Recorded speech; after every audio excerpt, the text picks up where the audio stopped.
నా కృప నీకు చాలును. నువ్వు ఎదుర్కొంటున్న సమస్యల కన్నా, నువ్వు ఎదుర్కొంటున్న ప్రతికూల వాతావరణాల కన్నా, నువ్వు ఎదుర్కొంటున్న వ్యాధుల కన్నా, నువ్వు ఎదుర్కొంటున్న పోరాటాల కన్నా నేను నడిపించేది ఏంటో తెలుసా? దేవుని కృప. అలాంటి ప్రతికూల వాతావరణంలో సైతం నిన్ను తన మహిమార్థమై నిలబెట్టగలిగే దేవుని కృప. దేవుని కృపను ఎప్పుడు కూడా తక్కువగా అంచనా వేయకండి.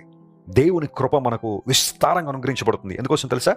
మనం ఆయన కోసం బలంగా నిలబడతాం. కృపను మన సొంత ప్రయోజనాల కోసం వాడుకుని నిరర్ధకం చేస్తామని దేవుడు కృపను ఇవ్వలేదు. ఆయన కృపనిచ్చింది మనందరం కూడా ఆయన మీద ఆధారపడతామని, సమస్త కార్యములను దేవునికి మహిమార్థమే జరిగిస్తామని దేవుడు కృప చూపించాడు. నిబంధన నెరవేర్చడంలోనూ కృపను చూపించడంలో నీ వంటి వారు మరొకరు లేరు గనుక నీకు స్తోత్రం అని సొలొమోను దేవుని ఆరాధన చేశాడు. ప్రియ దేవుని బిడ్డ, ఈరోజు నువ్వు ఎలాంటి పరిస్థితిలో ఉన్నా, ఎలాంటి ఓటమిలోని ఉన్నా, ఎలాంటి వైఫల్యంలోనే ఉన్నా, ఎలాంటి ప్రతికూల వాతావరణంలో నువ్వు నలిగిపోతున్నా, జాగ్రత్త వినో, నీ దేవుడు నీ పక్షంగా ఉన్నాడు. ఆయన తన నిబంధన నెరవేర్చడానికి ఆయన ఇష్టపడుతున్నాడు. తన కృపను నిరంతరాయంగా నీకు ఇచ్చేవారు కనుక ఆయన వైపు చూడు. నీ జీవితంలో అద్భుతాలు జరుగుతాయి.